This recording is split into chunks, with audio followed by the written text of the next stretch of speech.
Bismillahirrahmanirrahim. Assalamualaikum warahmatullahi wabarakatuh. Alhamdulillah. Alhamdulillahilladzi hadana li hadza wa ma kunna linahtadiya laula an hadana Allah. Asyhadu an la ilaha illallah wahdahu la syarika lah wa asyhadu anna Muhammadan 'abduhu wa rasuluhu la nabiyya ba'dahu. Faqala Allah ta'ala fil Qur'anil Karim, a'udzu billahi minasy syaithanir rajim. Bismillahirrahmanirrahim. Ya ayyuhalladzina amanu in tansurullaha yansurkum wa yuthabbit aqdamakum. Shadaqallahul 'azim. Doa restu kepada Abu dan Umi dan Abi yang ada di Kubah adalah doa yang dapat kami sampaikan. Allahumma ighfir lahu warhamhu wa'afihim wa'fu anhu. Amin amin ya rabbal alamin. Kata-kata penghormatan kami kepada Abu Sulamul Ucup pimpinan Dayah Darul Ma'arif maupun Dayah Darul Ma'rifah beserta keluarga, dan yang kami hormati kepada dewan guru maupun dewan guru tersebut yang mengajar di Dayah Darul Ma'arif maupun yang mengajar di Dayah Darul Ma'rifah, wabil khusus kepada dewan juri yang bertindak pada malam hari ini. Hadirin, apabila kita melihat dengan bola mata dunia, berapa banyaknya pemimpin di dunia dan berapa banyaknya pejabat di Indonesia, apakah mereka menghukum dengan hukum Allah ataukah mereka mengikuti langkah-langkah syaitan laknatullah? Maju dan mundurnya suatu bangsa itu tergantung kepada kepemimpinannya. Jikalau dalam suatu bangsa dan negara pemimpin adil, bijaksana, insyaallah rakyat, masyarakat, negara, bangsa akan makmur sentosa. Tapi saudaraku, jikalau dalam suatu bangsa dan negara pemimpinnya tidak adil, tidak arif, bahkan tidak bijaksana, jangan pernah harap rakyat, masyarakat, negara, bangsa akan makmur sentosa. Oleh karena demikian, tergugahlah hati kami untuk memaparkan satu sarana pidato yang berorientasi pemimpin bijaksana dirindukan oleh umat Islam di dunia.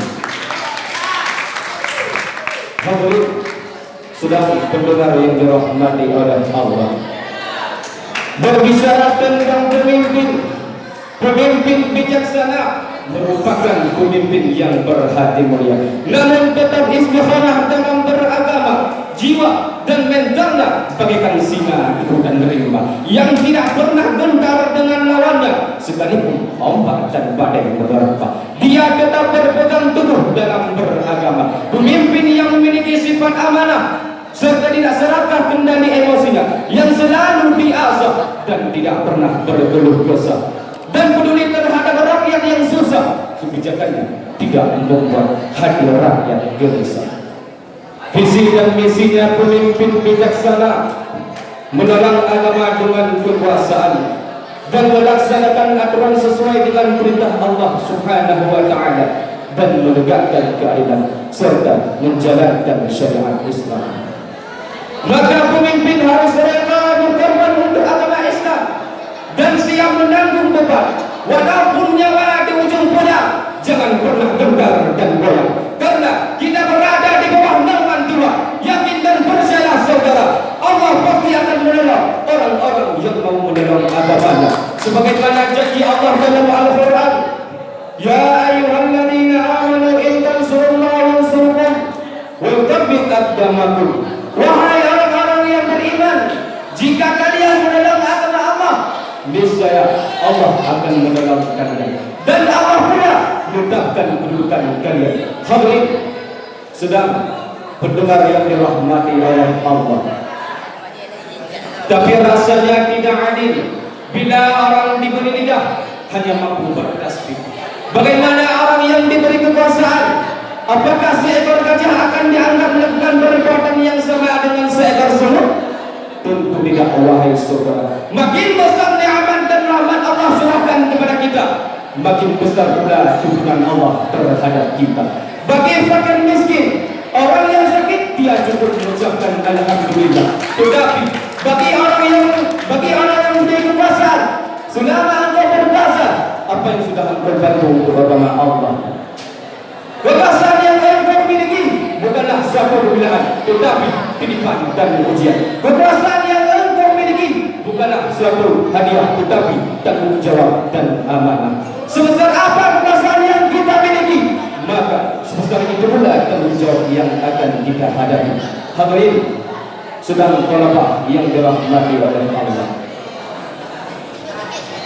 maka pemimpin harus berlaku adil agar tidak berlaku seperti ketir yang suka usir dan mempermainkan hati rakyat yang kecil. Kebijakannya tidak membuat hati rakyat gelisah.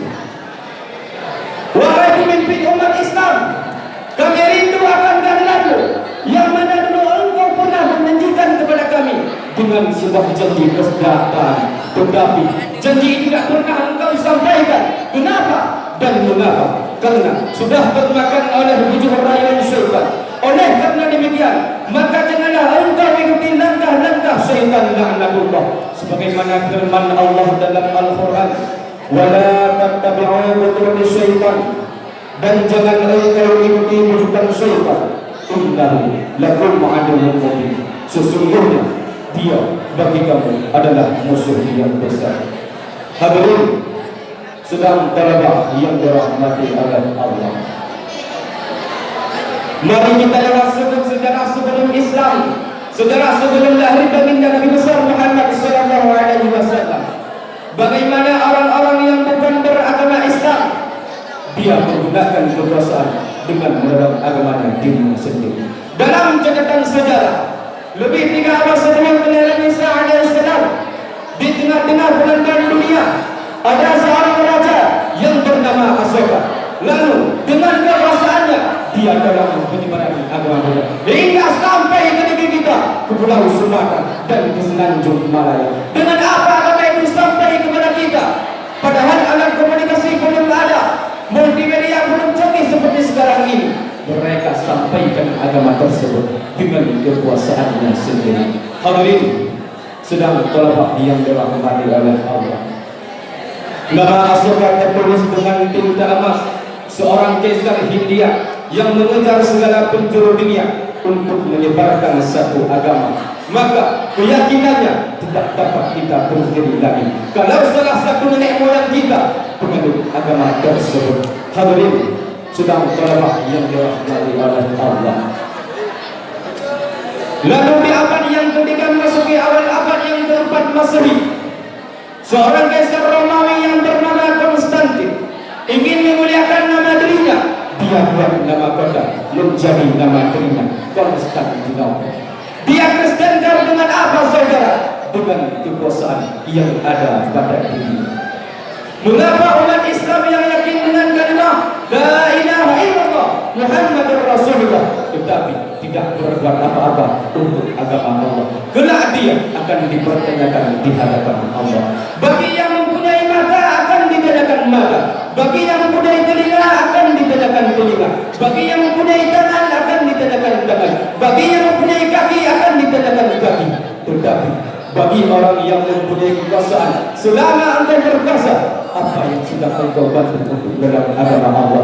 Berapa masjid yang telah engkau bangun? Dan berapa pondok pesantren telah engkau bantu? Dan berapa peraturan daerah yang berkerusakan yang telah engkau berikan?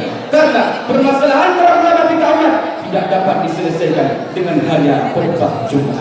Hadirin sedang tolabah yang dirahmati oleh Allah, mana mungkin al-ustaz berceramah di tengah-tengah jalan, berceramah di alam berpasaran, dan berceramah di diskotik di depan wanita cantik yang lagi asik bergoyang sambil mendengarkan musik. Ini tidak dapat dilakukan saudara. Lalu siapa yang dapat menegakkan dan mengkar ini? Itulah orang-orang yang mempunyai kekuasaan, yang kepalanya diisi dengan hukum Allah dan hatinya yang selalu bertasbih mengingat kebesaran Allah. Hadirin sedang tolabah yang dirahmati oleh Allah. Adapun dari orang yang di atas dapat kita tarik beberapa kesimpulan, kita simpankan dalam benak pikiran, kita tanamkan dalam lubuk hati yang paling dalam. Seandainya kita menjadi pemimpin yang akan datang, jalankan sesuai syariat Islam dan jalankan sesuai dengan perintah Allah Subhanahu wa taala. Wahai talabah sekalian, jangan pernah engkau gentar menyatakan yang benar walaupun itu menyakitkan, dan jangan pernah takut menyampaikan yang benar walaupun itu kebenaran, karena memang itulah yang dirindukan oleh umat Islam. Mereka rindu akan keadilanmu, mereka rindu akan kejujuranmu, dan maka kita sebagai selaku generasi yang akan datang, jalankan perintah Tuhan dan perintah negara dan bangsa. Wahai talabah sekalian, Islam dulu pernah berjaya dan Islam dulu pernah menguasai dunia. Maka Islam dulu pernah berlaku di daratan Eropa. Maka kita selaku generasi yang akan datang, pertahankanlah sifat kejujuran dan keadilan. Maka jangan engkau kotori negeri ini yang sudah diperjuangkan cucuran darah para syuhada dan tangisan para fakir dan miskin serta dukungan para alim ulama. Hadirin sedang talabah yang dirahmati oleh Allah. Maka pemimpin tidak boleh mengatakan yang penting saya selamat, yang penting saya salat. Urusan rakyat itu bukan urusan saya. Kalau ada pemimpin yang mengatakan semacam ini, maka dia telah memisahkan dirinya dengan agama dan memisah dirinya dengan negara dan bangsa. Hadirin sedang talabah yang dirahmati oleh Allah. Nah, inilah yang dapat kami sampaikan. Lebih dan kurang kami mohon maaf. Akhirul kalam, assalamualaikum warahmatullahi wabarakatuh.